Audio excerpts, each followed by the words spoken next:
తాకట్టులో ఉన్న మీ బంగారాన్ని విడిపించి అదే రోజు ఉన్న ఆన్లైన్ రేటుకే మేము కొంటాము. Ganesh gold buyers. మా నంబర్ 9160556916.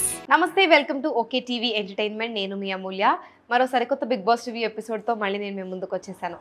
సో ఈ రోజు అయితే the most special, the most awaited moment అనమాట.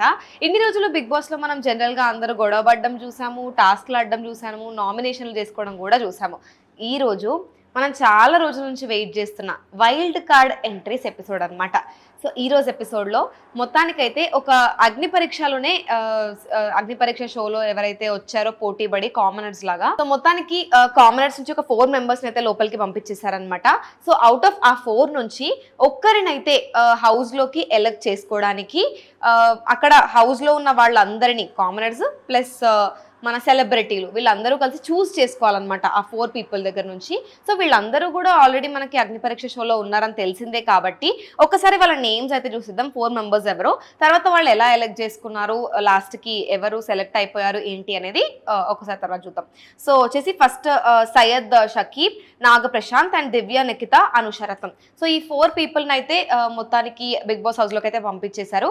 సో ఇప్పుడు బేసిక్గా ఆయన ఏం చెప్పాడంటే, మీ నలుగురు మీ గురించి మీరు ఇంట్రడ్యూస్ చేసుకొని మీరు ఈ హౌస్ లోకి రావడానికి ఎందుకు కరెక్ట్ అనుకుంటున్నారో సరైన రీజన్స్ ఇవ్వాలని అయితే చెప్పారనమాట. సో అందరూ ఎవరికి వాళ్ళకి నీట్గా రీజన్స్ చెప్పుకున్నారు. మొత్తం ప్రాపర్గా అయితే అయిపోయింది. ఇప్పుడు మన హౌస్ మెంబర్స్ ఎవరైతే ఉన్నారో అక్కడ వాళ్ళని బిగ్ బాస్ మీకు ఏమైనా క్వశ్చన్స్ ఉంటే రిలేటెడ్ టు వీళ్ళు ఈ ఇంట్లోకి ఎందుకు రావాలి ఏంటి ఆ దానికి రిలేటెడ్ ఏమైనా క్వశ్చన్స్ ఉంటే అడగమని అయితే చెప్పారు. సో సరే అని చెప్పేసి అందరూ క్వశ్చన్స్ అడుగుతున్నారు, బాగానే ఉంది. రీతు కొన్ని క్వశ్చన్స్ అడిగింది, తర్వాత మన పవన్ కళ్యాణ్ కొన్ని క్వశ్చన్స్ అడిగారు. శ్రీజ దగ్గరకు వచ్చేసరికి ఏమైందంటే, మీకు ఈ ఇంట్లో ఎవరు మీకు పోటీ అంటే ఎవరు మీకు నచ్చరు, ఒకవేళ ఎవరైనా స్వాప్ చేయాలనుకుంటే ఎవరిని చేస్తారు అని అయితే అడుగుతుంది అనమాట శ్రీజ. దానికి మన అనుష ముఖం మీదనే మిమ్మల్ని చేస్తా అని చెప్తుంది అనమాట ఫస్ట్. అంటే దానికి నేను కూడా అగ్రీ చేస్తాను ఆనెస్ట్లీ స్పీకింగ్. ఎందుకంటే శ్రీజ ఎంతసేపు ఉన్న గేమ్ లాస్ట్ మన టాస్క్ ఎక్కడైతే ఉందో అక్కడ గట్టి పోటీ ఇచ్చింది, ఆడుతుంది బాగానే. బట్ ఏంటంటే ప్రతి దాంట్లో ఊరికే ఏలు పెట్టడం, ఆమెకు సంబంధం లేని దాంట్లో కూడా అనవసరంగా మాట్లాడడం అనేది కరెక్ట్ కాదన్నది నా ఒపీనియన్. సో బేసిక్గా ఆమె ఏం చెప్తుందంటే, మీరు చాలా ఊరికే ప్రతిదానికి గొడవ పెట్టుకుంటున్నారు, మీ గేమ్ ప్లే తక్కువ ఉంది కానీ అరవడం ఎక్కువ ఉంది. ఆ పాయింట్ ఆఫ్ వ్యూలో అనుష అయితే మాట్లాడుతుంది అనమాట. సో అందుకని నేను మిమ్మల్ని రీప్లేస్ చేద్దాం అనుకుంటున్నా ఒకవేళ చేయాల్సి వస్తే అని చెప్తుంది అనమాట. మిగతా ఇద్దరు చేసి ఇంకా పవన్ కళ్యాణ్ చేస్తా అది ఇది అని చెప్తారు. అండ్ ఆల్సో ఎవరు మీకు గట్టి పోటీ ఇస్తారు అనుకుంటున్నారు ఈ హౌస్లో అని అడిగితే అప్పుడు దివ్య అంటది, నాకు భరణి గారు గట్టి పోటీ ఇస్తారు అనిపిస్తుంది అని అంటది. ఇంకా మిగతా వాళ్ళు కూడా సంజన, తనుజ ఇలా నేమ్స్ చెప్తారు. సో ఇక్కడతో అయితే నీట్గానే కంక్లూడ్ చేశారు. సో ఎవరిది వాళ్ళు నీట్గా పాయింట్ ముందు పెట్టుకున్నారు. అసలు నేను ఎందుకు ఇంట్లోకి అందరిలో ఒక కామన్ పాయింట్ నాకు ఏమి అనిపించిందంటే, ఎవరు చూడు ఈ ఇంట్లో ఎంటర్టైన్మెంట్ తక్కువ అయింది, నేను వస్తే ఎంటర్టైన్మెంట్ వస్తుంది, నేను వస్తే ఎంటర్టైన్మెంట్ వస్తుంది అంటే మరి ఇన్ని రోజులు నాకు తెలిసి మొత్తం హౌస్లో ఇమాన్యుల్ తప్ప ఎవరు ఎంటర్టైన్ చేయలేదన్నమాట. సో మరి ఆయన ముందరనే ఇంట్లో ఎంటర్టైన్మెంట్ తక్కువ అయింది అని అంటే కనుక కొంచెం నవ్వు వచ్చింది నాకైతే. సో ఎవరికి వాళ్ళు అంటే ఇంకా పాయింట్స్ దొరకక లాస్ట్కి ఎంతసేపు నాకు హ్యూమర్ ఎక్కువ, నేను నవ్విస్తాను అందరినీ, ప్రతి ఒక్కరిని నేను ఈక్వల్గానే ట్రీట్ చేస్తాను అంటే ఇంకా అదే ఇంకా కామన్ పాయింట్లే, అన్ని పనులు చేస్తా, టాస్కులు బాగా ఆడతా, ఇవే చెప్పుకున్నట్టు. అంటే ఎవరు యూనిక్గా అయితే బయట పెట్టలేదు అన్నది నా ఒపీనియన్. బట్ ఇక్కడ అనుష అయితే గట్టిగానే మాట్లాడింది అనమాట. అంటే భయం లేకుండా, ఇన్ కేస్ నన్ను ఇప్పుడు ఇట్లా మాట్లాడితే నన్ను సెలెక్ట్ చేసుకుంటారో లేదో ఇంట్లోకి అది ఇది అనకుండా తనకి ఏమనిపిస్తే అది సూటిగా అయితే ఆన్సర్ చెప్పేసింది. అండ్ ఆల్సో దివ్య దగ్గరకు వచ్చాక నాకు ఏమనిపించిందంటే, ఆమె కొంచెం ఓవర్ కాన్ఫిడెంట్గా అనిపించింది అనమాట నాకు. అది మనకైతే ఓవర్ కాన్ఫిడెంట్ కనిపించచ్చు, కానీ ఆమెకు అది కాన్ఫిడెన్స్ అనుకుంటా. ఏదున్నా కూడా గట్టిగా ఆమె ఎట్లా చెప్పనీకి పోతుంటే, నాకు సంజన గారు అంటే చాలా ఇష్టం. ఆమె ఎవరిని పట్టించుకోదు, ఎంతసేపు ఉన్నా కూడా తనది తనే చేసుకుంటుంది, తనకు కావాల్సిన పని తను చూసుకుంటుంది, అంతేగాని ఏమన్నా అనుకుంటారేమో అది ఇదన్న పాయింట్స్ అయితే మాట్లాడదని అనుష అంటది అనమాట. సో ఇప్పుడు దివ్య దగ్గరకు వచ్చారు కూడా అంతే కామన్గా చాలా గట్టిగా మంచిగా బాగానే తన ఒపీనియన్స్ అయితే బయట పెట్టింది. సో ఇక్కడ నేను మొత్తం ఈ నలుగురు మాట్లాడినప్పుడు చూసినప్పటికీ శ్రీజాకి, తను తర్వాత మన రీతు చౌదరికి వీళ్ళిద్దరికి మాత్రం దివ్య అనూష లోపలికి రావడం అస్సలకి ఇష్టం లేదని నాకు క్లియర్గా అర్థమైపోయింది. ఎందుకంటే వీళ్ళిద్దరూ మొదలు పెట్టుకున్నప్పటి నుంచి కొంచెం డామినేటింగ్గా మాట్లాడడం, తర్వాత శ్రీజ పైన చాలా నెగిటివ్ ఒపీనియన్ చెప్పడం అయితే ఇద్దరు చేసిండ్రు అనమాట. సో ఆబ్వియస్లీ ఇంకా వాళ్ళు లోపలికి వస్తే వీళ్ళ గేమ్ ప్లే దెబ్బతింటది. వీళ్ళు డామినేట్ చేసి ఎక్కువ రోజులు సర్వైవ్ అవుతారన్న భయం శ్రీజాకి, తర్వాత రీతుకైతే పక్కా ఉంటుంది. అండ్ ఆల్సో సంజన కూడా ఇదే పాయింట్ బయట పెట్టింది అనమాట. ఇన్ కేస్ దివ్య కనుక లోపలికి వస్తే డామినేట్ చేసేసి ఎక్కువ రోజులు ఉంటుందేమో అన్న. ఆబ్వియస్గా ఇప్పుడు మనం ఒక గేమ్ ఆడడానికి వచ్చినప్పుడు ఎవరి సేఫ్టీ వాళ్ళు చూసుకుంటారు, ఎవరు ఎక్కువ రోజులు ఉండాలో ఎట్లా ఉండాలి అనేసి వాళ్ళ గేమ్ ప్లాన్స్ వాళ్ళకు ఉంటాయి అనమాట. సో అట్లా అనుకునే వీళ్ళందరూ కలిసి కలెక్టివ్గా మాట్లాడుకున్నప్పుడు రీతు మాత్రం ఎంతసేపు ఉన్నా కూడా సయ్యద్ని తీసుకుందాం, లేకపోతే ప్రశాంత్ని తీసుకుందాం ఇట్లనే ఉంది. కానీ వీళ్ళిద్దరు నేమ్స్ అయితే అసలు ఎక్కడా బయట పెడతలేదు. సో మొత్తానికైతే అంటే వీళ్ళిద్దరు గట్టి పోటీ కాబట్టే మేము భయపడి వెనకకేసింది అనమాట అడుగు.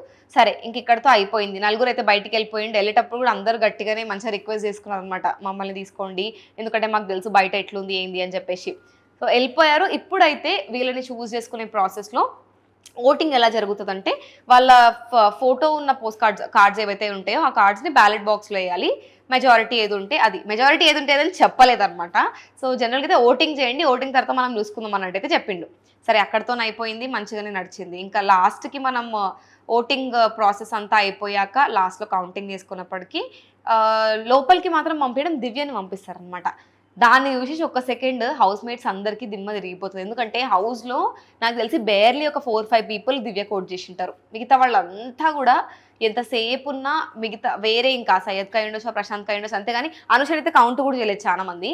సో అందరూ కూడా దివ్యకి చాలా తక్కువ ఓట్స్ వచ్చాయి. కానీ మొత్తం కార్డ్సే ఫ్లిప్ చేసేసిండు అనమాట బిగ్ బాస్. అందరూ జనరల్గా ఏమనుకుంటారు, ఓటింగ్లలో ఎవరికి హైయెస్ట్ ఓట్స్ వస్తే వాళ్ళని లోపలికి పంపిస్తారు అనుకుంటారు. ఎవరికి లీస్ట్ వచ్చినాయో వాళ్ళని లోపలికి పంపించి అందరికైతే ఇట్లా మైండ్ ఒక్క సెకండ్ బ్లాక్ చేసిండు అనమాట. లోపలికి ఇప్పుడు వచ్చింది తను అనౌన్స్ చేయడం కూడా ఆయన అట్లనే అనౌన్స్ చేసిండు. మీరు అనుకొని ఉంటారు కదా జనరల్ బిగ్ బాస్ లాగానే ఎవరికైతే హైయెస్ట్ ఓటింగ్స్ వస్తే వాళ్ళని లోపలికి పంపిస్తా అని. అదే నేను చెప్పింది, ఇప్పటి నుంచి మీకు గేమ్ ఉంటుందని చెప్పేసి. అందుకే ఎవరికైతే లీస్ట్ ఓట్స్ వేసిండ్రో మీరు అందరూ కావాలని దివ్యకు తక్కువ ఓట్లు వేసిండ్రు, అందుకే దివ్య నేను లోపల పంపించిన అని చెప్తాడు అనమాట. సో ఇప్పుడు ఇంకా రేపటి నుంచి చూడాలి. ఆల్రెడీ ఆమె చాలా డామినేటింగ్ ఉంది. తన వాయిస్ అయి ఉండొచ్చు, తన మాట తీరు అయి ఉండొచ్చు, నాకు తెలిసి తన గేమ్ స్ట్రాటజీ ఎట్లుంటుందో చూడాలి రేపటి నుంచి. మొత్తానికైతే ఆమెను ఇప్పుడు టెనెంట్స్ కిందకైతే పెట్టేశారనమాట. సరే ఇంకా ఆమె లోపలికి వచ్చింది అందరికంటే. అయితే నాకు మొత్తానికి అందరూ తక్కువ ఓట్లు అయితే వేసిండ్రు అని చెప్పేసి ఆమె అంటది. ఇట్లా మొత్తానికైతే దివ్య లోపలికి వచ్చేసింది. ఇంకా మన సంజన ఊరుకోవచ్చు కదా, ఈమెకి ఎంతసేపు ఉన్నా ఎవరి సామాన్లు ఎత్తేద్దాం, ఎవరి దాచిపెడదాం, ఎక్కడ దొంగతనం చేద్దాం, దీనికోసమే వచ్చింది ఈమె బిగ్ బాస్కి అయితే. పోయింది వెంటనే ప్రియా హెల్ప్ తీసుకొని మేకప్ మొత్తం ఎత్తేద్దాం దివ్యాది, రేపు మార్నింగ్ ఈ వీకెండ్ వరకు దివ్యకి మేకప్ కనపడకూడదు అన్నట్టయితే అంటదనమాట. సో మొత్తానికైతే ప్రియా హెల్ప్ చేస్తా అని చెప్తుంది. కానీ చూడాలి. కానీ దివ్య లోపల రాగానే మొత్తం గాసిప్ ఎత్తుకొని వచ్చిందన్నమాట బయట నుంచి. అంటే బయట ఎట్లా పోర్ట్రే అవుతుంది నువ్వు చెప్పు అని ప్రియా వీళ్ళందరూ అడిగినప్పుడు టెనెంట్స్ కూర్చొని అక్కడ అందరినీ కూర్చోబెట్టుకొని బయట మొత్తం అట్లనే కనిపిస్తుంది, లవ్ ట్రయాంగిల్ నడుస్తుంది, స్క్వేర్ అయ్యేటట్టుంది, అది ఇది అనుకుంటే ఎందుకు కొన్ని మ్యాథమెటికల్ సింబల్ అయితే చెప్పింది అనమాట కూర్చొని నీట్గా. మొత్తానికి ఆమె మాత్రం మంచి గాసిప్ చెప్తే అందరు ఆమెకు దగ్గర అవుతారన్న స్ట్రాటజీతో చెప్పిందో ఏమో తెలీదు. మొత్తానికైతే ఈ ఎపిసోడ్ అయితే ఇలా ఎండ్ అయిపోయింది. అండ్ ఆల్సో ఇప్పుడు మనకి వైల్డ్ కార్డ్ ఎంట్రీ వచ్చింది కాబట్టి, అది కూడా చాలా స్ట్రాంగ్ వైల్డ్ కార్డ్ ఎంట్రీ వచ్చింది కాబట్టి చూడాలి. ఇప్పుడు ఈమె చెప్పడం మాత్రం నేను ఎవరికి సపోర్ట్ చేయను, వైల్డ్ కార్డ్ ఎంట్రీ కాబట్టి అటు సెలబ్రిటీలకు ఉండదు, ఇటు కామనర్లకు ఉండదు, వైల్డ్గానే ఆడతాను గేమ్ అని అయితే చెప్పిందనమాట. ఇప్పుడు ఇంకా రేపటి నుంచి చూడాలి ఈమె గేమ్ ప్లే ఎట్లుంటుంది ఏంది అనేది. సో ఇది ఇవాల్టి బిగ్ బాస్ ఎపిసోడ్ అనమాట. సో మీకేమనిపించింది వైల్డ్ కార్డ్ ఎంట్రీ గురించి? మీరు ఎక్స్పెక్ట్ చేశారా అసలు దివ్యను లోపలికి పంపిస్తారా లేదా అన్నది, లేకపోతే ఆ 4లో ఎవరు worth staying in that Bigg Boss house అని మీరు అనుకుంటున్నారో కింద కమెంట్ చేసి చెప్పండి. ఇంకో బిగ్ బాస్ రివ్యూ ఎపిసోడ్తో మళ్ళీ నేను మీ ముందు ఉంటాను. అంతవరకు చూస్తూనే ఉండండి ఓకే టీవీ.